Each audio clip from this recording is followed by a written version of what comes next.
저희 어릴 때 아버지 생전에 저한테 이제 말씀해 주신 게 기억이 나는데, 아버지는 자전거를 못 하신다면서, 물론 뭐 당연하게 자동차도 못 하셨지만 왜 못 하셨냐를 설명을 하는데, 자전거를 타시다가 어떤 담벼락에 크게 한번 부딪힌 다음에는 자전거를 아예 보기도 싫었대요. 그래서 그때부터 자전거를 타지 않았다고.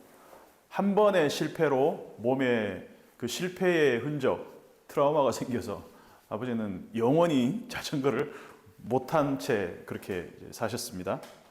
근데 저는 반대거든요. 저는 자전거를 한 7살, 8살 그때 이제 처음 타봤는데, 세발 자전거 졸업하고 두발 자전거를, 큰 자전거를 탔습니다. 큰 자전거를 타는데 다리가 짧으니까 다리 사이에 넣어서 이렇게 막, 그 짐차라 그러거든요. 옛날에 뒤에 이렇게 막 짐 실어 다니는 그런 자전거에서 큰 자전거를, 그거를 한 몇 번 넘어졌지만 그래도 도전 본능이 생겨가지고 타다 보니까 너무 잘 타게 됐습니다. 다리가 짧았지만 나중에 다리가 조금씩 길어지면서 아주 능숙하게 자전거를 타게 됐습니다. 지금 뭐 한참 자전거를 안 탔지만 탈 수 있어요. 내 몸이 기억하고 있기 때문입니다. 운전도 마찬가지죠. 운전도 오래 운전을 안 했지만 운전대를 잡아도 조금 서툴기는 해도 몸의 감각이 남아있기 때문에 크게 어려움 없이 운전을 할 수 있을 겁니다. 용기만 있다면. 또 다른 예로, 이제 며칠 전에 러시아 노래를 제가 연주회 때 불렀습니다. 러시아 노래를 제가 완전히 이해를 못하기 때문에 단어를 아무리 외우고 가사를 외워도 머리에 이렇게 제대로 들어가지가 않는 거예요. 그래서 완전히 외웠다라고 생각하는데, 사실 이번 연주 때도 두 곡 불렀는데 한 곡은 좀 망쳤거든요. 부르다 중간에 러시아 말이 아닌 이상한 방언이 터져가지고 그냥 한 몇 마디를 그냥 이렇게 넘어간 적이 있습니다. 몸이 기억하는 게 진짜입니다. 오늘 말씀의 요지는 그겁니다. 몸의 기억이 진짜다. 우리는 보통 기억한다 그러면 뇌의 작용이라고 생각하잖아요. 머리가 기억하는 것. 외웠다, 기억한다. 근데 사실 머리가 아니라 실제로는 내 몸이 기억하고 있는 것들이 훨씬 많고 그게 진짜입니다. 137편 시편 첫 절을 보면, 우리가 바벨론의 여러 강변 거기 앉아 시온을 기억하며 울었도다. 시온에 가본 적도 없었으면, 시온이 어딘지도 모른다면 들은 것만으로는 기억을 할 수가 없는 거죠. 이 사람들은 최소한 시온에서의 그 기억을 고스란히 몸에 새기고 있기 때문에 시온에서의 그 기억들, 뭐 어떤 기억들이었겠습니까? 지금 현실은 바벨론의 포로로 잡혀왔지만 그때 시온의 그 성전 주변을 걷던 그 어떤 성벽의 감촉들, 아니면은 뭐 그때 뭐 수금을 타면서 악기를 연주하면서 찬양했던 뭐 그런 기억들, 제사 드리러 갈 때의 어떤 그런 뭐 냄새, 향, 아니면 그런 뭐 여러 가지 사물들과 건물들과, 아니면 그 시간과 공간의 기억들, 함께 했던 그 공동체의 기억들, 그런 기억들을 고스란히 가지고 포로로 잡혀왔습니다. 그래서 그 기억을 상기시켰을 때 내 몸이 기억하는 것들 때문에 그냥 울어버렸다는 것입니다. 그때 고향에서는 우리가 마음껏 하나님을 찬양하는 노래를 부를 수 있었는데, 지금 바벨론의 이 포로로 잡혀온 이 마당에 노래를 부를 수 없는 상황. 여기서 여호와, 그 노래도 있잖아요. 무슨 팝송인지 노래도 옛날에 우리는 다들 이불 개고 밥 먹어 이걸로 외웠는데, 원래는 그게 이 내용이라면서요. 바벨론에 있을 때 이 노래를, 이걸 갖다가 이제 가사로 해서 노래를 만들었더라고요. 그게 그 내용인지 이번에 처음 알았습니다. 그때 그 수금을 타면서 하나님을 찬양하는 노래들 마음껏 시온에서는 불렀는데, 이제는 수금을 탈 일이 없으니까 버드나무에 그냥 걸어놨습니다. 악기를. 뭐 바이올린이라든가 거문구라든가 이런 거를, 악기는 나무에 걸려져 있으면 안 되잖아요. 연주가 되어야 되잖아요. 그만큼 이제 쓸모가 없어진 거죠. 그래서 지금 내 몸은 비록 바벨론에 있지만 우리의 내 마음, 내 몸의 기억들은 아직까지 그 시온의 기억들을 그대로 품고 있다는 얘기입니다. 그때 그 시온에서의 기억은 아름답고 정말 추억이었고 상기만 시켜도 따뜻해지는 그런 기억들인데 현실은 바빌론. 오히려 그 생생한 시온에서의 기억이 지금 현실과 너무나 다르기 때문에 나에게 지금 아픔으로 다가올 수도 있다는 것이죠. 그래서 나도 모르게 눈물이 난다는 겁니다. 시온에서의 그 기억들이 포로로 잡혀온 이 유대인들의 몸에 그대로 새겨져 있는 것 같습니다. 왜 우리가 이곳에 잡혀져 왔을까? 야, 니네 노래 한번 불러봐. 그 바벨론에 있는 사람들이 시온의 기억을 가지고 있는 유대인들이 그렇게 얘기를 합니다. 너희 노래 중 그거 하나 불러봐. 즐겁고 밝은 노래 불러. 너무 슬프고 우중충한 거 부르지 말고. 나라 이런 슬픔이나 서름이 아주 벅찬데 이런 조롱을 들어야 되니까 신세가 너무 처량한 것 같아요. 그래서 오늘 읽은 1절, 우리가 바벨론의 여러 강변에 거기 앉아서 시온을 기억하며 울었도다. 이 기억하다는 자카르, 이게 오늘 여러 번 반복이 되고 있습니다. 6절에서도 내가 예루살렘을 기억하지 아니하거나 내가 가장 즐거워하는 것보다 더 즐거워하지 아니할진대 내 혀가 내 입천장에 붙을지로다. 7절에서 여호와여 예루살렘이 멸망하던 날을 기억하시고 복수해달라는 얘기죠. 내 몸에 여전히 갖고 있는 그 시온의 기억들, 하나님도 그 기억을 갖고 있지 않습니까? 기억하시고 대신 원수를 갚아주십시오. 우리가 이방 땅에서 어찌 여호와의 노래를 부를까? 3절에서는 시온의 노래였는데 그걸 4절에서는 여호와의 노래로 바꿔서 말하고 있습니다. 이 시온에서의 기억은 고스란히 여호와 하나님과 연결된 공간의 기억들이라는 것입니다. 제사 드리고 함께 축제하고 절기 때마다 공동체와 함께 떡을 떼고 제사 드렸던 그 음식들을 나누어 먹고 함께 수금을 타며 노래했던 그 시온에서의 노래는 곧 여호와의 노래였다라는 것입니다. 반대로 지금 우리가 살고 있는 이 바벨론이라는 공간은 여호와 하나님으로부터 멀어진 공간, 이 시온이 아닌 공간에서 어떻게 시온의 노래를 우리가 부를 수 있으랴라는 것입니다. 신명기 6장을 보면 이제 한번 찾아볼게요. 신명기 6장. 우리가 잘 아는 쉐마, 이스라엘 백성들이여 쉐마, 들으라. 이스라엘아 들으라. 너는 마음을 다하고 몸을 다하고 뜻을 다하고 힘을 다하여 여호와를 사랑하라. 이제 이게 복음서 와서는 마음과 몸과 뜻과 힘을 다하여 사랑하라. 그러니까 말하자면 온 몸으로 하나님을 사랑하라는 거죠. 온 몸으로. 그리고 이렇게 명령합니다. 오늘 내가 네게 명하는 이 말씀을 너는 마음에 새기고 자녀에게 부지런히 가르치며 손목에 매어 기호를 삼고 미간에 붙여 표로 삼고 집 문설주와 문에 기록하라. 하나님은 단순히 자 외워라, 기억하라고 하지 않습니다. 우리 몸의 동선을 따라가면서 너희가 앉거나 서거나 눕거나 걸어 다닐 때나 우리 일상을 한번 돌아보면 앉고 서고 돌아다니고 눕는 게 다잖아요.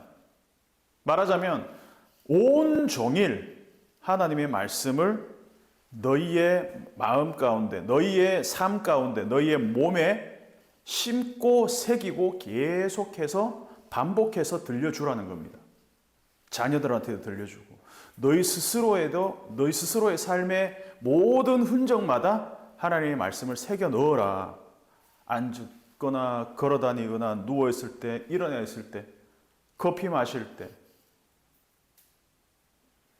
하루 일상 전부가 눕고 앉고 일어서고 걸어다니는 거지 않습니까?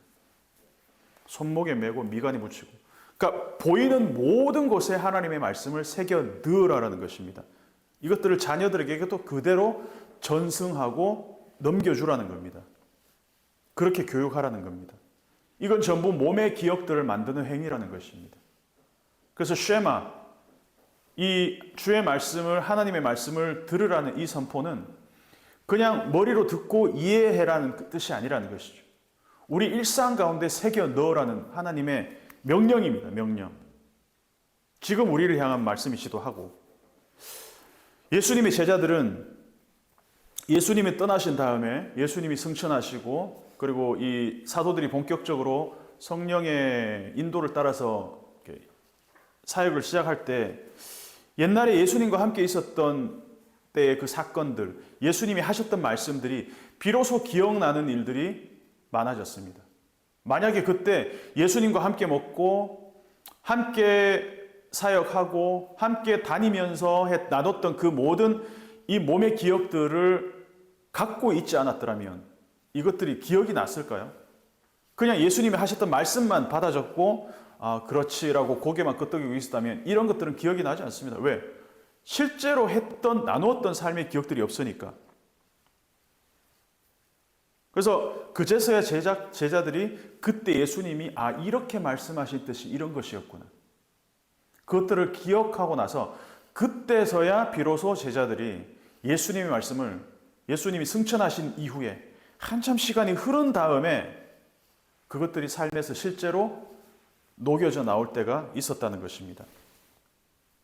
먹고 걷고 함께 기도하고 함께 사역하면서 실제로 나눴던 그 몸의 기억들, 그것들이 고스란히 몸에 남아 있었기 때문에 이것들이 기억이 나는 것이죠. 몸의 기억들. 그래서 신앙이라는 것은 이 경험하고 몸으로 내가 습득되어지고 체험해지고 내가 직접 살아낸 것들, 그것들이 비로소 아 그렇지라고 오히려 선 몸의 기억들 나중에 머리로 납득이 되는 것이죠. 근데 우리는 교리를 가르칠 때 어떻게 합니까? 자 이거 외우세요. 이렇게 됩니다.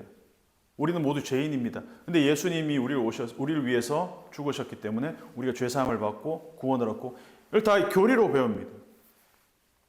중요한 교리입니다. 하지만 그거를 이해하고 습득했다고 해서 우리가 크리스찬이 되는 것도 아니고 우리의 신앙이 자라는 것도 아니고 우리가 그것을 안다고 해서 우리가 그것을 사는 것도 아니고 전혀 별개는 아니지만 그 두 개가 연관이 없을 수도 있다는 것이죠. 우리가 알고 이해했다고 해서 그것을 우리가 마치 사는 것처럼 우리는 우리 스스로를 속이면서 살 수도 있다는 겁니다. 저를 비롯해서.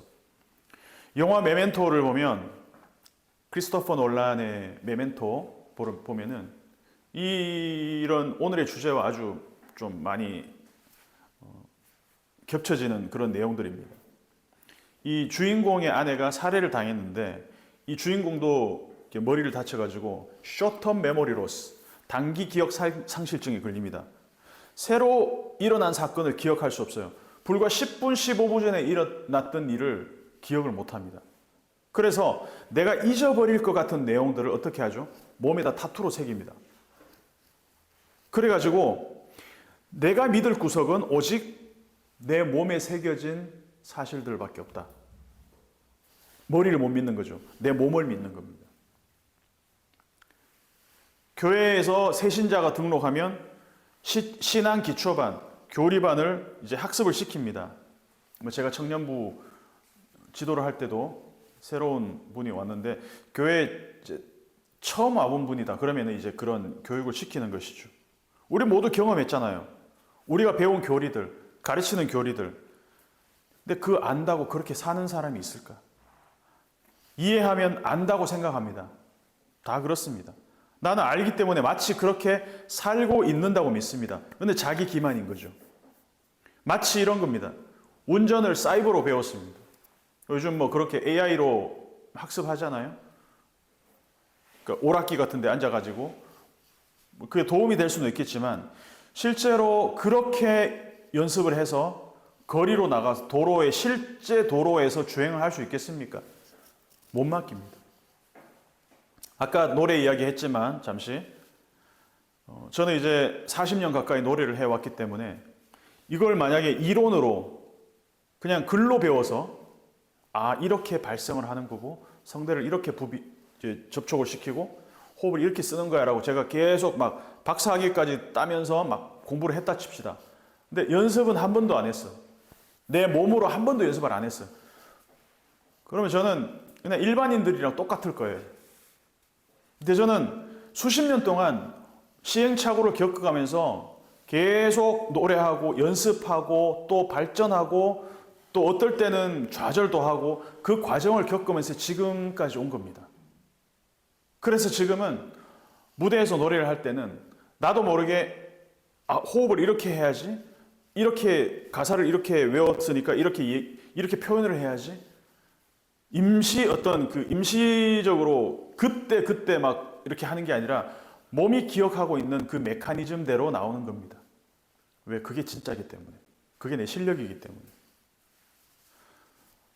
바울이 사울이었을 때 사울은 이 교리적으로 거의 그 당시에 있었던 이 어떤 랍비들 이런 이제 선생들한테서 최고의 교육을 아주 정확하게 그리고 아주 그냥 그 엘리트 코스를 밟아서 가말리엘 문화에서 아주 장래가 촉망되는 그런 사람이었잖아요. 유대교에 정통했고 토라를 줄줄 외우고 학벌도 어마어마했습니다. 지식으로는 사울보다 하나님을 더 잘하는 사람은 없었을 거예요. 그런 사람이 예수를 만났습니다. 부활하신 예수님의 빛이 사울을 멈춰 세웠습니다. 근데 그 몸으로 경험한 예수님, 그 예수님 앞에서 바울이 어떻게 됐냐면 이전에 머리로 알고 교리로 알고 지식으로 그 도그마로 알고 있던 그 하나님에 대한 그 모든 지식이 다 산산이 부서졌습니다. 그리고 바울이 됐습니다. 그 사울이 바울이 되고 난 다음에 비로소 진짜 하나님을 몸으로 경험하기 시작했습니다. 근데 그게 진짜 하나님이었던 거죠. 물론 이전에 이론적으로 알고 있던 하나님도 가짜 하나님은 아니죠. 그러나 사울이 직접 경험하고 부딪히고 내 삶의 자리에서 만난 그 하나님이야말로 이전까지 내가 공부하고 머리에 집어넣었던 그 하나님과는 비교할 수 없을 정도로 더 위대하시고 더 실제적인 하나님을 만났기 때문에 바울은 심지어 그런 말까지 하지 않습니까? 배설물과 같이 여기. 심리학자들은 이 트라우마라는 것을 이렇게 정의합니다. 말로 할 수 없는 몸의 기억으로 남은 상처가 트라우마다. 그래서 트라우마가 있는 사람들은 어떤 소리, 분위기, 비슷한 장면만 보면 몸이 반응하고 위축됩니다. 머리는 잊었지만 그때 당시에 경험했던 그 공포, 수치심, 실패감, 버려졌던 그 감각들이 몸에 저장이 되어 있기 때문입니다. 그래서 저 같은 경우에는 물에 들어가면 그게 딱 살아나요. 그냥 욕조에 들어가는 거 말고 가슴 위로 이게 물이 올라오면 그때부터 머리가 이렇게 텅 비게 돼요. 죽음의 공포가 찾아옵니다. 그런 물에는 못 들어갑니다. 저는 아직까지도.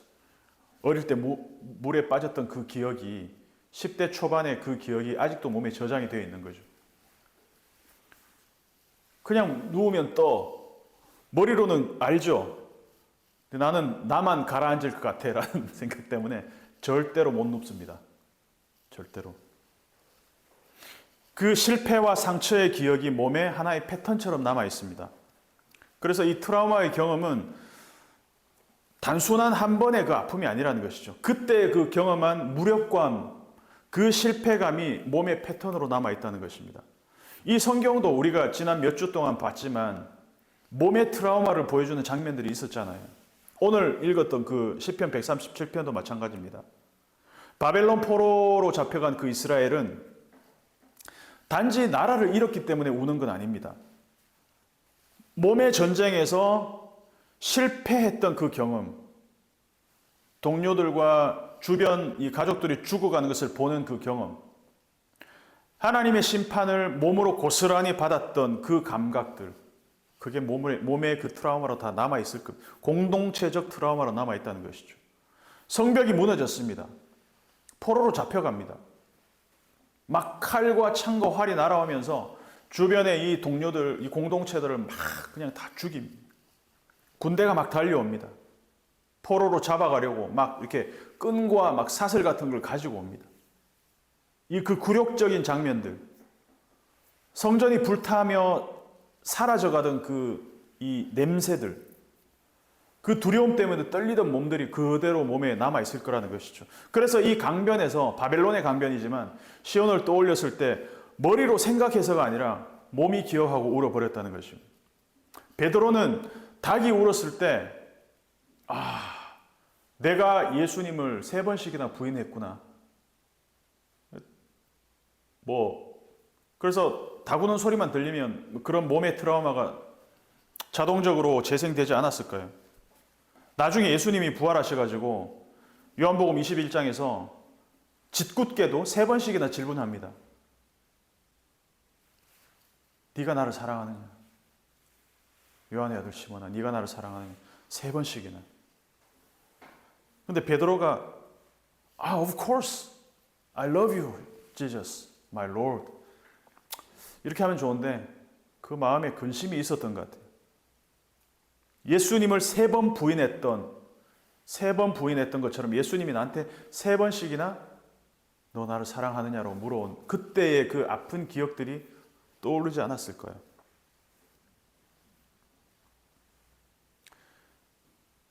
몸의 기억은 그것이 트라우마로 남아있다면 몸으로 치유되어야 됩니다. 그래서 예수님은 그냥 말씀만, 설교만 하신 분이 아니고 강단에서 설교만 하신 분이 아니라 예수님은 항상 온몸의 오감을 함께 경험하는 그 경험들을 제자들과 사람들과 나누셨다는 것이죠. 말씀을 가르치시기 전에 예수님은 함께 먹었습니다. 배고픈 사람들을 먼저 몸의 그 피로를 채우셨습니다. 보라, 맛봐라, 만져봐라, 걷게 해라, 일어나라, 머리에 손을 대시고 안수하시고 몸에 손을 대시고 온 감각을 다 이용해서 예수님은 사역하셨습니다. 복음은 우리 몸의 기억을 리뉴얼, 새롭게 하는 겁니다. 그래서 예수님이 제자들에게 이렇게 말씀하시죠.